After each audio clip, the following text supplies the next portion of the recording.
नमस्कार मित्रों, आज हम चर्चा करते हैं सितंबर माह का राशिफल। राशिफल क्या होता है? गोचर पर आधारित ये राशिफल यानी एक राशि से दूसरी राशि में यानी 29 मार्च 2025 को शनि यहाँ बैठे थे और यहाँ आ गए। यह गोचर कहलाता है राशि परिवर्तन। ऐसे 9 के 9 प्लैनेट एक राशि से दूसरी राशि में जाते हैं तो उससे आपके जीवन में क्या प्रभाव पड़ता है? पत्रिका 3 तरीके से देखी जाती है। पहली आपकी जन्मकालीन प्लैनेट कौन सा लग्न था, कौन सी जन्म राशि थी। दूसरी आपके विंशोत्तरी दशा क्या सदी। दशाएं कई तरह की है, योगिनी दशा कई तरह की, लेकिन सबसे ज्यादा जो चलता है वैदिक ज्योतिष में वो विंशोत्तरी दशा चलता है। तीसरा गोचर यानी प्लैनेट जो परिवर्तन कर रहे हैं उसको राशिफल कहते हैं और 1 महीने तक राशि के परिवर्तन होंगे उस पे हम चर्चा करें। और इस पे हम क्या परिवर्तन प्लैनेट्स की क्या स्थिति है इस महीने में हम चर्चा करते हैं। गुरु मिथुन राशि में चल रहे हैं, पुनर्वसु नक्षत्र अपने ही नक्षत्र में गुरु चल रहे हैं। शुक्र चल रहे हैं कर्क राशि में, सूर्य चल रहे हैं अपनी ही राशि में चल रहे हैं सिंह राशि में। बुध अपनी सूर्य की राशि में बुद्धादित्य योग बनाए हुए हैं। केतु इनके साथ में है। मंगल कन्या राशि में चल रहे हैं और तुला राशि खाली है। बुध 15 सितंबर को यहाँ आ जाएंगे, कन्या राशि में उच्च के हो जाए और सूर्य 17 सितंबर को कन्या राशि में आ जाए। तो ये दोनों के बीच में 2 दिन का गैप रहेगा और 13 सितंबर को मंगल यहाँ आ जाएंगे तुला राशि में और शुक्र सिंह राशि में आ जाएंगे 15 तारीख को। ये प्लैनेट्स की पोजीशन। राहु यहाँ 18 महीने तक रहेंगे। 14 मई को स्टार्ट हुए थे, 18 मई को स्टार्ट हुए थे सॉरी, और 18 मई तक यहीं पे रहेंगे कुंभ राशि में। उसके बाद रेट्रोग्रेड चलते ही यहाँ आएंगे मकर राशि में और शनि 2.5 साल के लिए आए। ये प्लैनेट्स की पोजीशन। अब हम चर्चा करें कि प्रेम संबंधों में मेष राशि का कैसा रहेगा यह महीना। प्रेम संबंधों को लेकर देखते हैं हम। पंचम भाव प्रेम संबंधों का होता है। चौथा भाव प्रेम संबंधों को तोड़ने वाला बैकअप हो रहा है। तो यहां अभी आके सूर्य बुध केतु बैठे हुए हैं। तो यह सूर्य जैसा प्लैनेट है, लव के प्रति इतना अट्रैक्शन नहीं करता है, प्यार के प्रति सूर्य का बदलाव नहीं है क्योंकि सूर्य के पास डिसिप्लिन है ज्यादा। और केतु जैसा प्लैनेट भी प्रेम संबंधों में इतना अच्छा नहीं है। तो लव लाइफ थोड़ी सी आपकी बुझी बुझी सी है, झुकी झुकी सी है। प्रेम संबंधों में कुछ निकटता का अभाव है। किसी भी बातों को लेकर आपके प्रेम संबंधों में कुछ न कुछ टकराव है। एक दूसरे के प्रति वैमनस्यता बन रही है। धीरे धीरे आप में क्लोजनेस और बॉन्डिंग की थोड़ी कमी आ रही है। ये कमी आपकी कब दूर होगी? जब आपके शुक्र जो प्यार के देवता हैं वो 15 सितंबर को यहाँ आ जाएंगे। फिर आने के बाद 15 दिन आपके लव लाइफ इतनी स्ट्रांग रहेगी, प्रेम संबंधों में निकटता रहेगी तो अपने पुरानी शिकवा शिकायत को सारी दूर हो जाएगी। आपके बैकअप खत्म होके वापस लव लाइफ चालू हो जाएगी।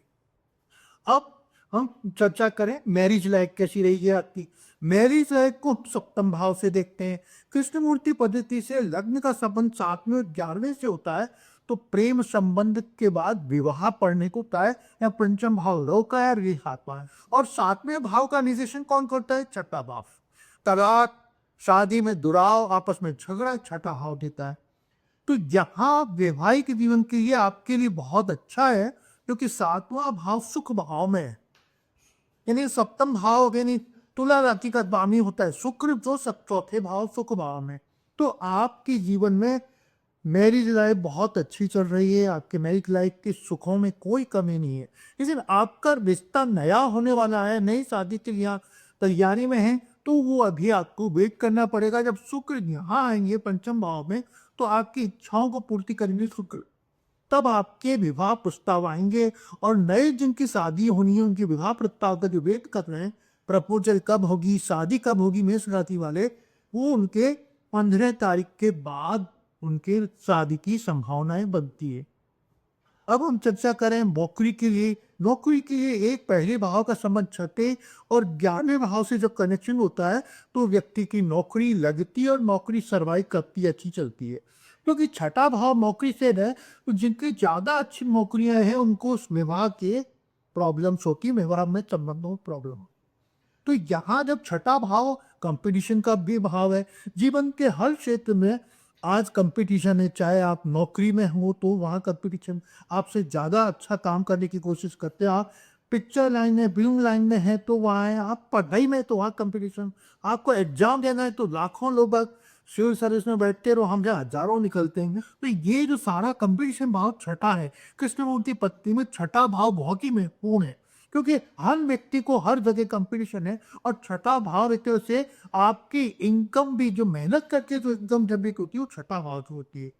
तो यहाँ जो आपका वैवाहिक जीवन है वो अच्छा रहेगा, और कंपटीशन भाव आपका बहुत ही काफी सफल है, और आपको यहाँ मंगल जैसा प्लानिट बैठा है तो एनर्जी देता है, ऊर्जा देता है। लेकिन आपके नौकरी में आपके काम अच्छा कर रहे हैं, लेकिन फिर भी आपको चापलूसी नहीं आती मंगल की वजह से, तो आपको काम की बिहाफ पे आपको रिजल्ट्स अच्छे नहीं मिल रहे, आपके काम की प्रशंसा नहीं हो रही है, क्योंकि मंगल यहाँ छठे भाव में बैठे। आप काम बहुत अच्छा कर रहे हैं, लेकिन आपके काम की जब सूर्य देव यहाँ आ जाएंगे तब आपके काम को यश और प्रसिद्धि मिलेगी। अब हम चर्चा करें आपके फाइनेंस और बिजनेस, जो सप्तम भाव से रिलेशन रखता है। सप्तम भाव में यहाँ मंगल आ जाएंगे और आपको थोड़ा मांगे दोस्त जैसा बन जाता है सप्तम भाव में जब भी मंगल आता है। तो आने के बाद में आपके यहाँ पे बिजनेस में तो ग्रो करेगा आपके रोज, और आपके बिजनेस में कोई ना कोई व्यक्ति चीट भी कर सकता है, धोखा दे सकता है, क्योंकि मंगल यहाँ आ जाएंगे आपके 13 सितंबर 2025 को। जब मंगल यहाँ आएंगे तो आपको बिजनेस में संभल के रहना है, किस पे अंधे विश्वास नहीं करना है, वो आपको चीट कर सकता है। बिजनेस रूप से जिनके कदे चौड़े हैं और जिनकी हाई कम है उनसे बच के चले, अन्यथा आपको आर्थिक नुकसान हो सकता है। आपकी अब मैं चर्चा करूं आपके फाइनेंस कैसा रहेगा, पैसा कब आएगा। पैसा आने के लिए सेकंड हाउस आपकी तरलता, आपकी लिक्विडिटी दिखाता है, या ज्वेलरी भी दिखाता है। छठा भाव मेहनत का भाव, पंचम भाव और अष्टम भाव विदाउट मेहनत, लॉटरी, जुआ, सट्टा, जिससे पैसा आता है बिना परिश्रम के, शेयर मार्केट को भी हम 5 और 8 से देखते हैं।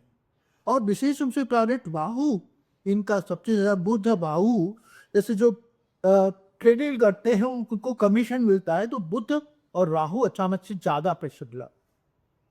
धन के मामले में गुरु भी होता है, गुरु का प्रभाव और शुक्र का प्रभाव होता है, लेकिन शुक्र लग्जरी देता है, गुरु आपको ब्याज जैसा पैसा जो मिलता है वो गुरु से मिलता है। अब हम चर्चा कर रहे थे कि आपके फाइनेंस कहती रहे कि फाइनेंस अच्छा रहेगा।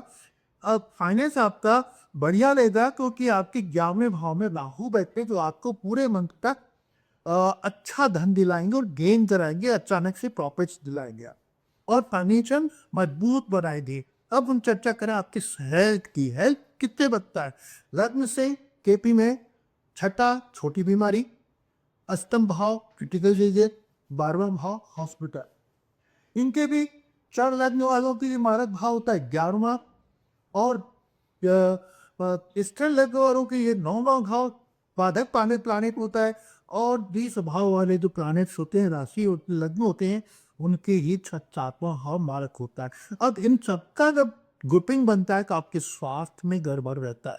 कृष्णमूर्ति पद्धति में हम एक मिनट में देख के बता सकते हैं आपका स्वास्थ्य कब गड़बड़ होगा, कब बहुत ज्यादा खराब होगा, कब मृत्यु तक के समय में कैलकुलेशन बहुत आसानी से बताया जा सकता है। तो आपके इस महीने में स्वास्थ्य को लेकर कुछ बड़ा इशू है नहीं, क्योंकि आपके सारे भाव अच्छे पॉजिटिव हो रहे हैं। आपके सूर्य यहाँ बैठे हैं और मंगल यहाँ बैठे हैं। मंगल छठे भाव में कोई बड़ी डिजीज नहीं देते हैं कि पेट से संबंधित ट्रबल आपको छोटी मोटी हो सकती है।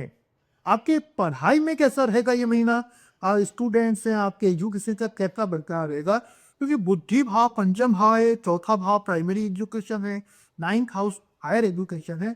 9th हाउस को तो जुपिटर देखें तो हायर एजुकेशन वालों को जो बेस लगने उनको तो कोई प्रॉब्लम ही नहीं, क्योंकि गुरु किताबी ज्ञान का पढ़ने लिखने पढ़ाने वाले टीचर तक का भाव है, तो अपने ही भाव को हायर एजुकेशन देता है।